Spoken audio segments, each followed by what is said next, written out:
Ingushetia is an incredible country, but people have a lot of misconceptions about it. Nobody seems to know what to make of this Caucasian nation of Gaunash lovers, and a lot of what they do know is just wrong.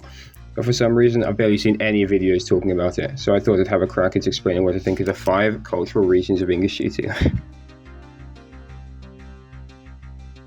Ingushetia's geography is dominated by the Sunja River, which runs through its middle. More than half of Ingushetia's people live along this corridor from Nazran to Sunja, with several cities blending together into one big urban strip. The Ingushetian heartland is more developed and socially liberal than the rest of the country, but is still just as fond of Gaunash. Being next to a river, it's also the flattest region, which historically meant it was raided by Chechens more than anywhere else.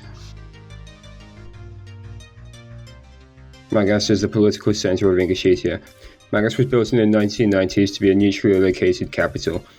Most people who live there work for the government, but outside of administration, there's not much else going on there. It hasn't got the historical depth that defines the rest of Ingushetia, and it feels quite artificial and disconnected from the national culture. Szczytny is Ingushetia's most rural area. Its farms were originally made to support the mountains, but now they're much more oriented around the Nazran-Sunja corridor. This area is notable for being more agricultural and more conservative than the rest of the country, and for using the same time zone as Chechnya.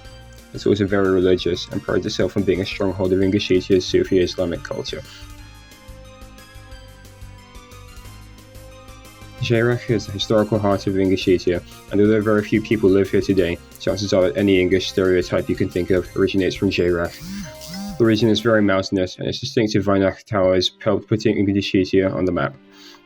The national park is host to bison, boars, bezoar goats, and a plethora of ancient Christian and Islamic religious sites. Although most Ingushetians can trace their heritage here, Jairak often feels ignored by the government in Magas. At first glance, the English Maritimes appear landlocked, but beneath the surface the landscape hides hundreds of cave entrances to the shores of the underground Ossetian Sea, which covers hundreds of miles. In times of old, English sailors traded with the Ossetians, Alans, Kabardins, Balkars, and even the Circassians. While historically the region's economy was based on fishing, today Malgabek gets most of its money from tourism, and it's easy to see why, with its awe-inspiring caves and shimmering shores.